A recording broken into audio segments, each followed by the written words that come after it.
Assalamualaikum warahmatullahi wabarakatuh. Semoga sahabat semua selalu diberikan kesehatan oleh Allah Subhanahu wa taala. Perlu kalian ketahui bahwasanya industri perbankan syariah yang ada di Indonesia dan industri keuangan syariah ini mengalami perkembangan pesat, yaitu dibuktikan dengan adanya dukungan dari pemerintah yang ada di Indonesia. Ini sudah fokus terhadap perkembangan bank syariah, yaitu pemerintah mengharapkan bank syariah ini memiliki sinergi yang bisa diminati oleh investor asing. Dia menggabungkan antara 3 bank syariah, yaitu Bank BNI Syariah, Bank Syariah Mandiri, dan Bank BNI Syariah. Ini digabung menjadi Bank Syariah Indonesia. Tujuannya adalah untuk memberikan fokus perhatian kepada para investor dan juga untuk memberikan kemudahan bagi investor asing untuk investasi di lembaga keuangan syariah yang ada di bank syariah di Indonesia. Yang berikutnya, dukungan lainnya adalah banyak investor-investor asing yang sudah mendirikan lembaga keuangan syariah. Ya, salah satunya kayak misalkan Bank BCA, sudah ada Bank BCA Syariah, Victoria ada Bank Victoria Syariah. Lembaga pegadaian juga banyak yang mendirikan industri syariah. Alias juga ada yang namanya Alians Syariah. Ini sudah menjadikan bukti bahwa industri keuangan syariah sudah memiliki pangsa pasar yang cukup baik. Namun pangsa pasar ini perlu adanya fokus lagi yang perlu diperhatikan bagi pemerintah, yaitu yang pertama, SDM syariah yang ada di Indonesia sangat kurang, yaitu mereka yang bekerja di bank syariah notabene adalah yang mereka kerjakan adalah lulusan dari bank-bank konvensional atau hasil dari rekrutmen di bank konvensional. Ini yang harus dibenahi ya, karena kalau misalkan mereka masih cenderung bekerja di bank konvensional dan bekerja di bank syariah, ini dia tidak menguasai yang namanya fikih muamalat, transaksi syariah, akad-akad syariah, kayak hadis, dalil dan sebagainya.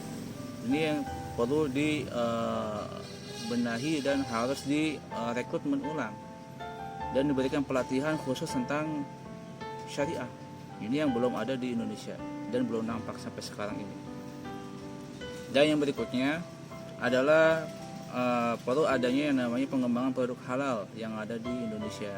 Mungkin saat ini sudah ada produk halal, tetapi masih belum mumpuni karena masyarakat di Indonesia adalah banyak mayoritas adalah masyarakat muslim, dan tentunya masyarakat muslim ini bingung terhadap apa yang dibelanjakan dan apa yang harus dilakukan ketika dia mengunjungi suatu tempat, dan dia bingung apakah ini berbasis syariah atau tidak.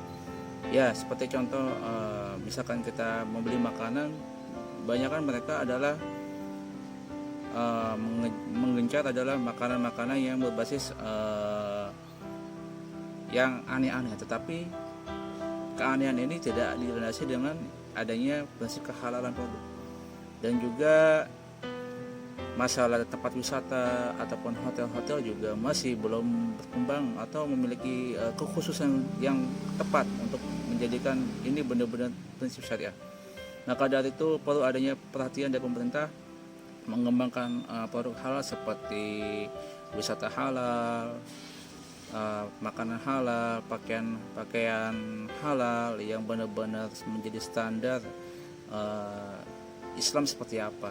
Ya, ini yang harus diperhatikan, dan pemerintah sudah memberikan dukungan kan dengan adanya pengembangan fatwa halal yang ada di Dewan Syariah Nasional, dan insya Allah akan berkembang di tahun 2030 mendatang. Tetapi harus menjadi fokus utama adalah harus benar-benar menjadikan semua produk yang ada di Indonesia itu adalah produk halal, agar mereka atau masyarakat Indonesia yang mayoritas muslim cenderung menarik untuk berbelanja di Indonesia.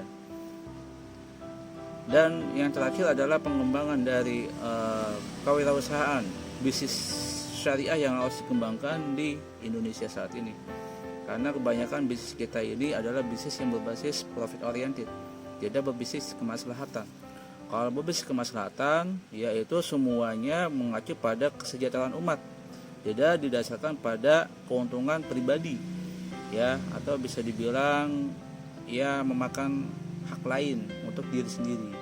Ya, ini yang perlu digarisbawahi. Jadi harus adanya prinsip kemaslahatan ya, prinsip berbasis pemberian secara bersama. Ya, jika hal ini dia lakukan, maka akan terbentuklah keuangan syariah yang benar-benar hakiki, dan semoga kekurangan-kekurangan ini bisa diatasi oleh pemerintah dan bisa menjadikan industri keuangan syariah bisa berkembang dengan lebih baik lagi. Ini saja yang bisa saya share. Sekian, wassalamualaikum warahmatullahi wabarakatuh.